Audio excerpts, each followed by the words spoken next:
Welcome, impactful parents. Today, we're going to talk about how to get your teen to listen so that you can stop nagging.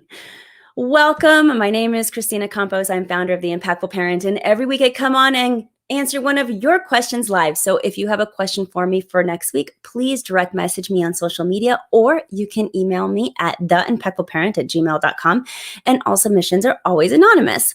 And today, someone writes in and says, how do I get my teenager to do the small stuff when they are doing all the big stuff right?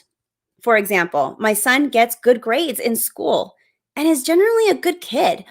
Still, I am constantly nagging him to pick up his clothes, and picking up his dirty socks from all over the house is just the beginning. Please help. Well, thank you for making this submission. And isn't this a great question? I know I have been there too. And so there is going to be a lot of people who can resonate with this question today. I hate nagging my kids and feeling like I am on their butt all the time. It just sucks. I especially like this question because the parent acknowledges that her son is smart. He's capable. And actually, he's a good kid. Therefore, I also sense some guilt in her nagging. She knows that her son makes good choices outside of the home and is mainly getting frustrated that she doesn't see that behavior inside the home with some very simple tasks. So today I'm going to give you 3 tips for stop the nagging and getting your child to do the small stuff. Let's get started. So tip number one is figure out what your teen loves, and you're actually going to use that to your advantage. Let's backstep a little bit and say that your teenager is actually inherently pretty selfish. Not because they're trying to be, not necessarily, but because teenagers are actually wired that way. They don't have all of their brain parts working on full cylinders quite yet. So Mother Nature compensates that by making their first instinct to do what is best for them. What I mean is, your teen is constantly asking themselves, what's in it for me? And if picking up socks doesn't enhance their own life, they will have very little motivation to do it. And this goes for everything else that you're probably asking them to do at home. Your teenager does not regard making your life easier as being something of value to them. Now, the solution to this problem is making your requests have some value and weight. And unfortunately, this usually comes in the form of withholding what they want to do until then you can get them to do what you need them to do. In other words, I think that you should start implementing this phrase.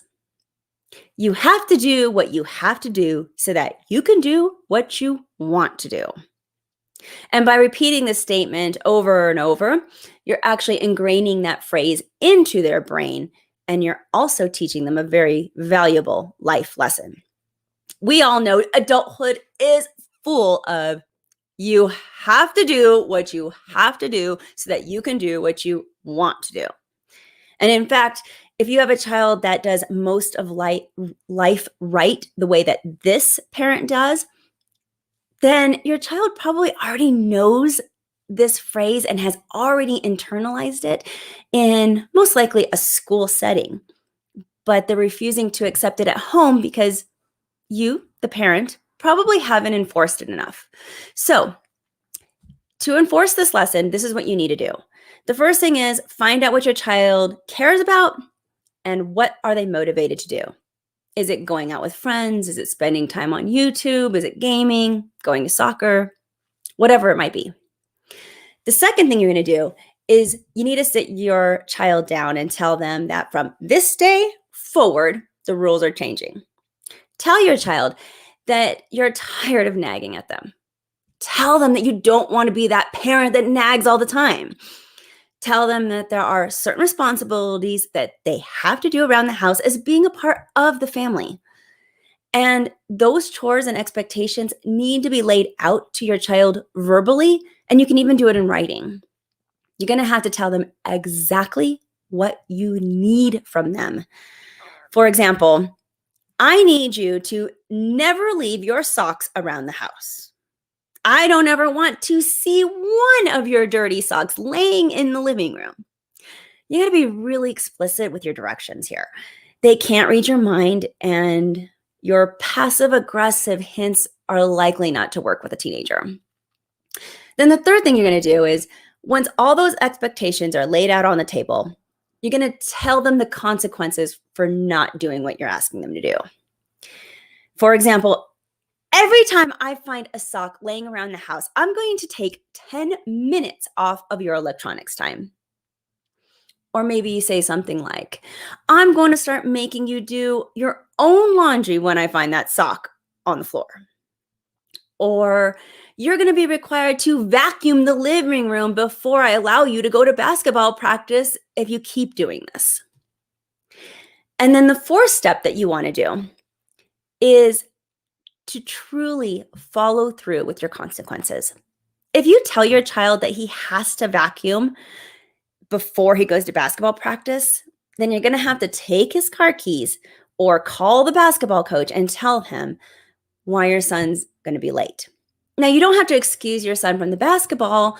That could be a natural consequences for his action also, but you do have to follow through with your consequence. It's going to be really important.